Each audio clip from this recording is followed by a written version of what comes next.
Patayin sa firing squad ang mga nangungurakot sa gobyerno.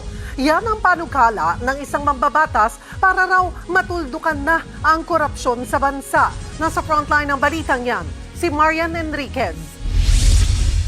Paanong matitigil ang pangungurakot sa kaban ng bayan? Dapat daw matindi ang parusa riyan. Pero gaano katindi? Base sa inihaing panukala ngayon sa Kamara, gustong i-firing squad ang mga mapatutunayan ng Sandigan Bayan na sangkot sa graft and corruption, malversation of public funds at plunder. Kabilang dyan ang mga elected at appointed na opisyal ng gobyerno, pati ang pulis at sundalo. Inihain niya ni Zamboanga City 1st District Representative Kimmer Adan Olaso para raw mapilitang gumawa ng mabuti ang mga politiko. Kung ako lang ang masusunod doon kay paparing squad sa Luneta, di ba?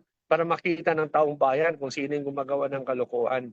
Sa ilalim ng panukala, may safeguards para masiguro ang due process. Dapat katigan ng Korte Suprema ang conviction ng opisyal. Kailangan ding dumaan ito sa mandatory automatic review process alinsunod sa konstitusyon at dapat naapila ng akusado ang kaso. Ngayon pa lang humihingi na ng pag-unawa si Olaso tungkol sa panukalang batas, lalo na sa mga kapwa niya Katoliko.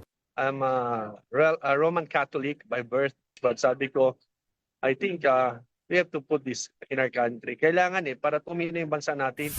Ang chairman ng Quad Committee na si Representative Ace Barbers, kabilang din sa nagtutulak na maibalik ang death penalty sa heinous crimes. Naniniwala siyang plunder lang, dapat ang maisama rito.